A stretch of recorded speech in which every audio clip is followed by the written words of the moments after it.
Hey, what's up, everybody? Welcome back to Tech Help Guy. So, for today's video, I'm going to show you how to add a thank you page on your Shopify account. So, one of the ways to do this is by going through here on your main interface.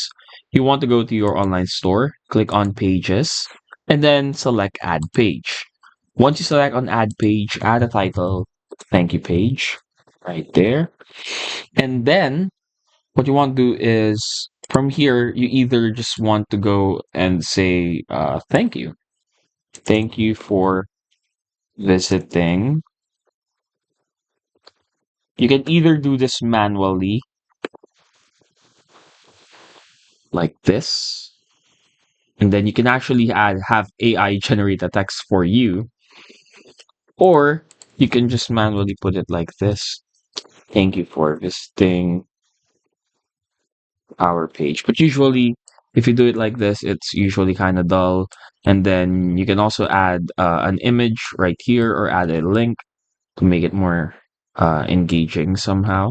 So you can do this. Then you can add some color to it, texture, like so. And then just put it right there. And then from here, you can click on save. So this is the manual version, but it does not look that good. So as you can see here, thank you page. Thank you for visiting our page.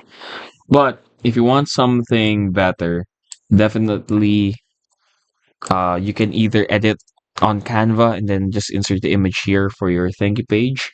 But what the other option is, you can do this using HTML. So you can generate an HTML like so, show HTML. And then here, you can type in HTML thank you page for websites. And then here we have CodePen. You can just copy this and then paste it here, like so. And then save it.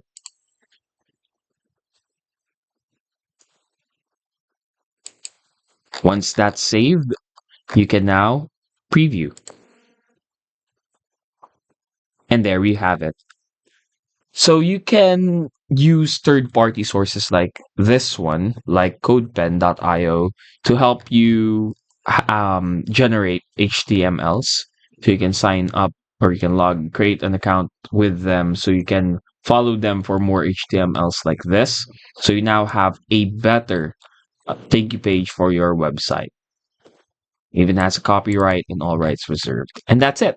Hopefully, we were able to help you out on this. If we did, please do not forget to hit the like and, of course, the subscribe button. And follow us for more videos only here on Tech Help Guy.